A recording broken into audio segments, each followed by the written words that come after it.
Hi everyone, welcome back to my YouTube channel penscreen. ಇವತ್ತಿನ topic discuss ಮಾಡೋಕೆ ಹೊರಟಿರೋದೇನೆಂದರೆ statement of a profit and loss in a vertical format.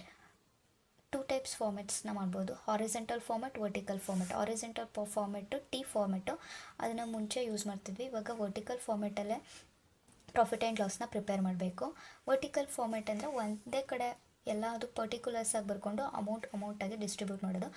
Format ಅಂದರೆ income expense ಆಗಿ divide ಮಾಡಿಕೊಂಡು balancing ಮಾಡೋದು. ಈಗ format ನೋಡೋಣ. Particulars, note number, amount. First ಇದರಲ್ಲಿ ತೊಗೋಬೇಕಾಗಿರೋದು ಎರಡೇ ಥಿಂಗ್ ಕನ್ಸಿಡರ್ಗೆ: ಇನ್ಕಮು, ಎಕ್ಸ್ಪೆನ್ಸಸ್ಸು, ರೆವೆನ್ಯೂ, ಎಕ್ಸ್ಪೆನ್ಸಸ್. ಅದರಿಂದ ಆಗೋ ಬ್ಯಾಲೆನ್ಸಿಂಗೆ profit or loss. Revenue from operation ಅಂದರೆ ಆಪರೇಷನ್ ಅಂದ್ರೇನು? ಸೇಲ್ಸ್ ಮೈನಸ್ ಸೇಲ್ಸ್ ರಿಟರ್ನ್ ಆಗಿದ್ರೆ ಮೈನಸ್ ಮಾಡಿ ತೊಗೋತೀವಿ, ಇಲ್ಲಾಂದರೆ ಬರೀ ಸೇಲ್ಸ್ನೇ ತೊಗೋಬೇಕು.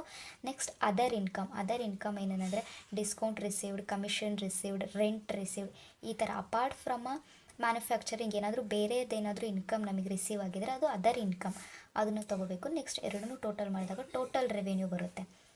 ನೆಕ್ಸ್ಟ್ ಎಕ್ಸ್ಪೆನ್ಸಸ್ ಏನೇನೆಂದರೆ cost of material consumed.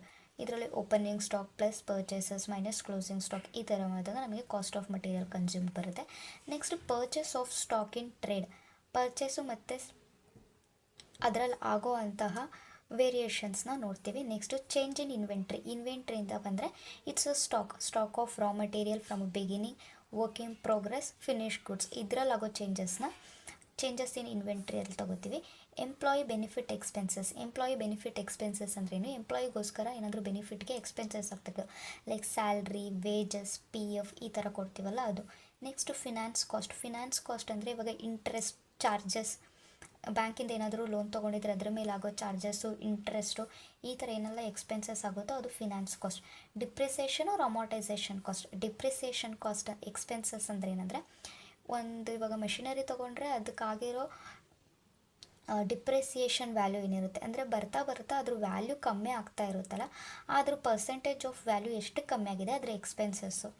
Next other expenses, ಅದನ್ನು ಇದಿಷ್ಟು ಬಿಟ್ಟು ನೆಕ್ಸ್ಟ್ ಎಕ್ಸ್ಪೆನ್ಸಸ್ ಏನೇನು ಬರುತ್ತೆ: rent, power, fuel, repair, maintenance, selling and distribution, administration expenses, ಇದನ್ನೆಲ್ಲನೂ ಅದರ್ ಎಕ್ಸ್ಪೆನ್ಸಸ್ಸಲ್ಲಿ ಹಾಕ್ಕೊಳ್ಬೇಕು.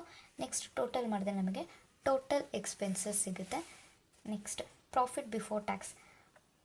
Total revenue minus total expenses ಮಾಡಿದ್ರೆ ನಮಗೆ ಪ್ರಾಫಿಟ್ ಸಿಗುತ್ತೆ. ಬಟ್ ಟ್ಯಾಕ್ಸ್ ಎಲ್ಲಾದರೂ ಮೆನ್ಷನ್ ಮಾಡಿದರೆ ಕ್ವಶನಲ್ಲಿ, ಟ್ಯಾಕ್ಸ್ನ ಮೈನಸ್ ಮಾಡಾದ್ಮೇಲೆ ನಮಗೆ ಪ್ರಾಫಿಟ್ ಆರ್ ಲಾಸ್ ಸಿಗುತ್ತೆ. ಇದು ಬಂದ್ಬಿಟ್ಟು ಟ್ರೇಡಿಂಗ್ ಅಕೌಂಟು ಫಾರ್ಮೆಟು.